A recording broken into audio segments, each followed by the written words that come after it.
जय माता दी दोस्तों, नवरात्रि पूजा के बीच अगर आ जाए पीरियड्स तो इस तरह करें आप माँ भगवती की पूजा। सभी धर्मों में महिलाओं और पीरियड्स को लेकर कई तरह के नियम बनाए गए हैं। इसके अनुसार महिलाओं को अपवित्र अवस्था में ईश्वर की आराधना नहीं करनी चाहिए। इसके साथ ही कई अन्य बातों का भी ध्यान रखना होता है। यदि इस संबंध में हिंदू धर्म को देखें तो यहाँ महिलाओं को कुछ खास नियमों का ध्यान रखना होता है। आचार्य बताते हैं, यदि महिलाएं नवरात्रि या अखंड पाठ जैसे लंबे अनुष्ठान को करने की सोच रही हैं और उन्हें बीच में ही पीरियड्स आ जाए तो वह पूजा पाठ कर सकती हैं। हालांकि इन हालातों में कई चीज बदली जा सकती है और कुछ सावधानियों का ध्यान रखना होता है। चलिए जानते हैं किन बातों का हमें ध्यान रखना चाहिए। आयुर्वेद और धार्मिक ग्रंथों के अनुसार पीरियड्स में महिलाओं को कमजोरी और थकान अनुभव होती है।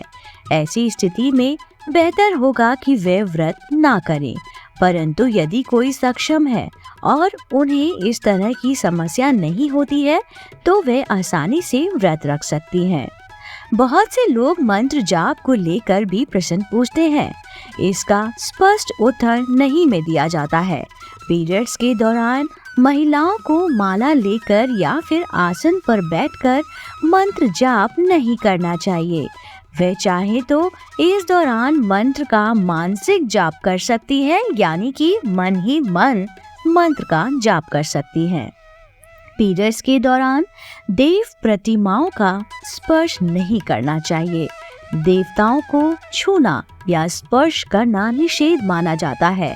इसके पीछे कई धार्मिक कारण बताए गए हैं। इस स्थिति में बेहतर होगा कि आप किसी दूसरे से पूजा करवा लें अथवा देव प्रतिमा का ध्यान करें।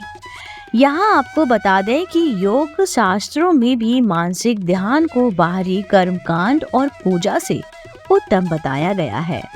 जहाँ तक हवन या फिर पूजा का प्रश्न है, इस संबंध में स्पष्ट निषेध किया गया है। पीरियड्स में महिलाओं को पूजा अथवा हवन में नहीं बैठना चाहिए। यदि आवश्यक हो तो हवन और पूजा की तिथि को आगे बढ़ा ले अथवा अपने स्थान पर ही किसी अन्य व्यक्ति को आप बैठा दें। दोस्तों, उम्मीद करती हूँ आपको ये जानकारी जरूर पसंद आई होगी। जो भी माताएं बहनें इस समस्या से जूझ रही हैं या उनको नवरात्रि के दौरान पीरियड्स आ गए हैं तो घबराने की बात नहीं है। आप मानसिक तरीके से माँ भगवती की आराधना कर सकती हैं।